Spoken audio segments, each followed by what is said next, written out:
ketika kita mau belajar percaya bahwa Yesus itu sungguh roti hidup yang kekal, kita butuh keyakinan, kita butuh iman dan kepasrahan yang luar biasa. Kenapa? Iman itu adalah harapan. Orang malas, orang capek, orang bosan untuk bertahan kalau disuruh untuk berharap dan percaya. Maka kadang-kadang rasa percaya kita itu suam-suam kukuh, tidak panas, tidak dingin. Kita suka pakai ukuran manusia. Makanya kita kurang sabar. Kita kurang sabar untuk menunggu mujizat Tuhan. Orang bertanya pada saya, Romo, masih adakah mujizat saat sekarang? Saya katakan, mulai dari dulu sampai sekarang dan ke depan, Tuhan masih lakukan mujizat besar untuk hidup.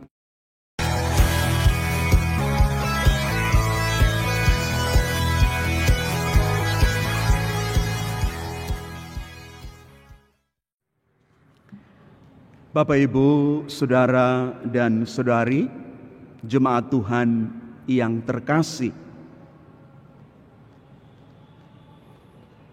Orang-orang datang kepada Yesus karena Yesus menawarkan sesuatu yang ajaib, yang luar biasa.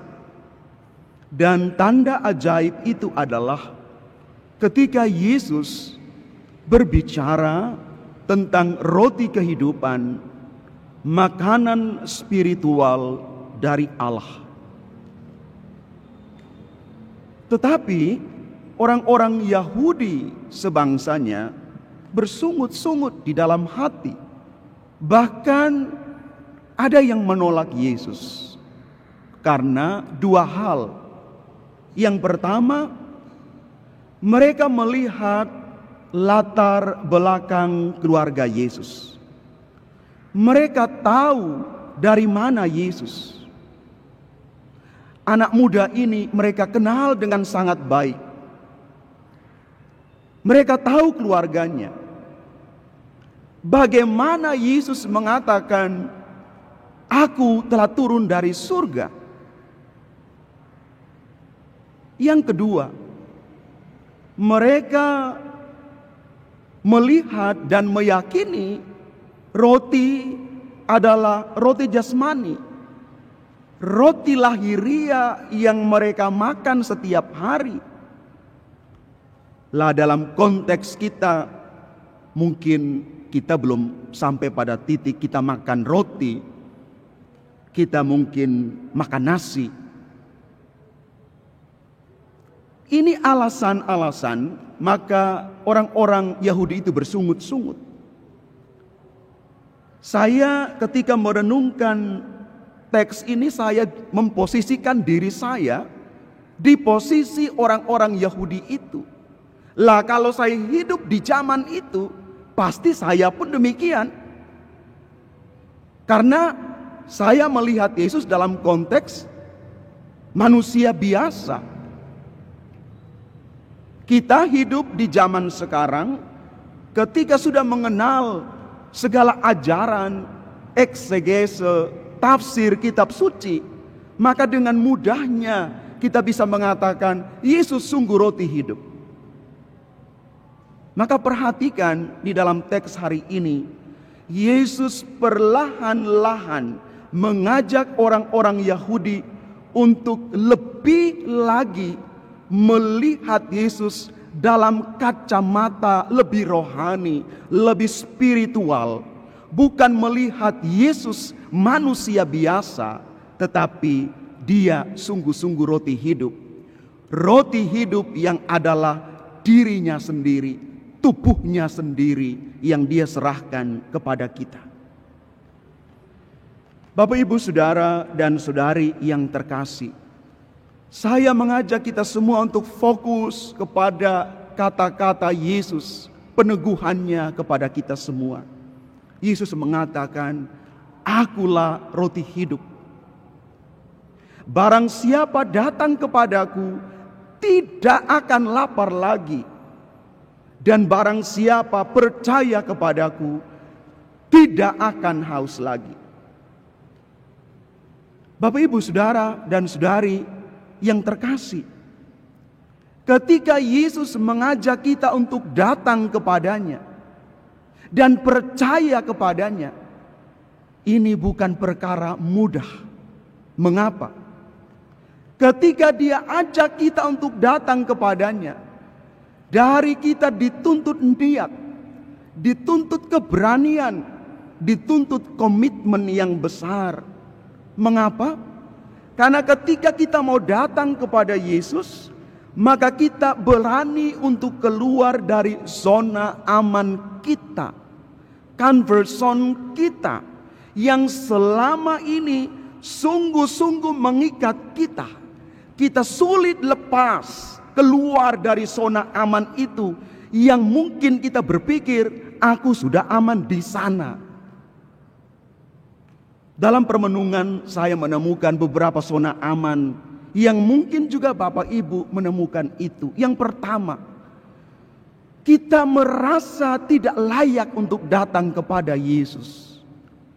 Kita merasa sebagai orang pendosa yang luar biasa. Kita masih punya masa lalu yang gelap, yang pahit, yang mengikat kita. Ada luka-luka batin kita yang sungguh menganga di sana. Kita sulit untuk keluar dari lingkaran itu. Maka kita merasa tidak layak datang kepada Yesus. Bahkan di sana Bapak Ibu berhadapan dengan hal ini. Ada tawar-menawar di sana. Ada transaksi di sana. Kenapa? Masih ada kenikmatan daging yang sementara kita senangi luar biasa. Kita takut kalau kita datang kepada Yesus, maka semua kenikmatan itu lenyap. Benar kata firman Tuhan, roh itu kuat tetapi daging itu lemah. Tetapi kadang-kadang saya plesetkan, roh itu kuat tetapi daging itu enak tenan. Pertanyaan sederhana, berani enggak datang kepada Yesus?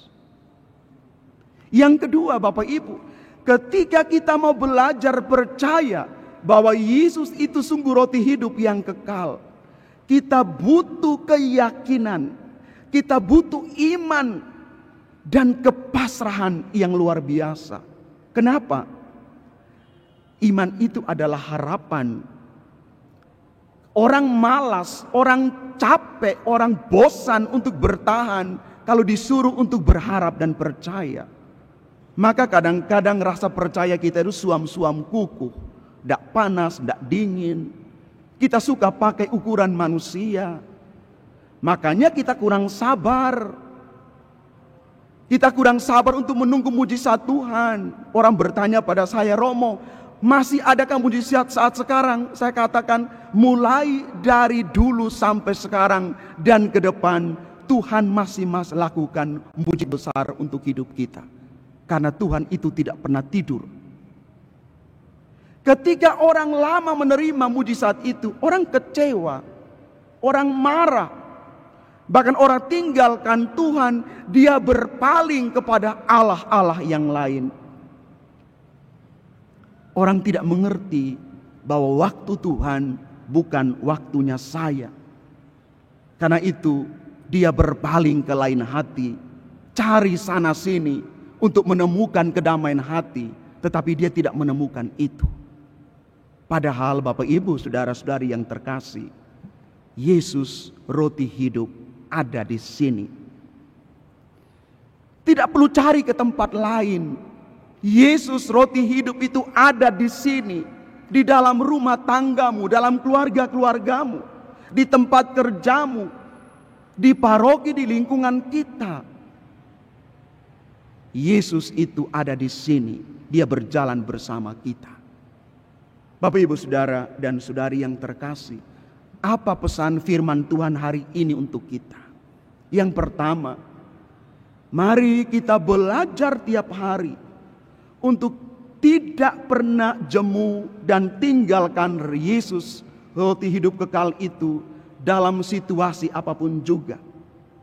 Terutama dalam situasi saat sekarang situasi pandemik ini yang masih berkepanjangan. Kita sungguh yakin dan percaya karena Dia tetap bekerja bersama kita sampai akhir zaman. Karena Yesus pernah mengatakan untuk kita semua, "Aku menyertai kamu sampai pada akhir zaman." Dia turut bekerja bersama kita dalam setiap pergulatan hidup kita. Dalam setiap pergulatan keluarga-keluarga saat sekarang. Dia turut bekerja sampai sekarang dan untuk masa depan kita. Yang kedua, di dalam Ekaristi kita menerima hostia kudus. Hostia dalam bahasa Latin itu artinya korban. Ekaristi sebagai pusat dan puncak hidup iman kita. Di sana Yesus memberikan diri secara total dan paripurna untuk kita. Cinta Yesus tidak bersyarat. Cinta kita banyak embel-embelnya. Cinta kita sangat punya banyak syarat. Tetapi Yesus total memberikan dirinya bagi kita. Karena itu, kalau Yesus itu memberikan dirinya untuk kita, kita juga belajar untuk siap dipecah-pecahkan lalu dibagi-bagikan untuk orang lain. Ibu Teresa dari Kalkuta mengatakan begini untuk kita.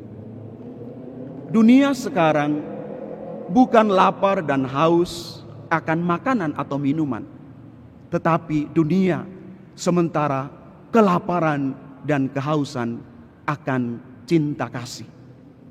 Di masa sulit ini, mari kita belajar untuk saling mengasihi satu sama lain, saling mengampuni satu sama lain, dan semoga shalom dan damai sejahtera tetap tinggal di dalam hati kita, di dalam keluarga-keluarga kita, karena Yesus itu sungguh roti hidup yang kekal. Tuhan memberkati kita. Amin.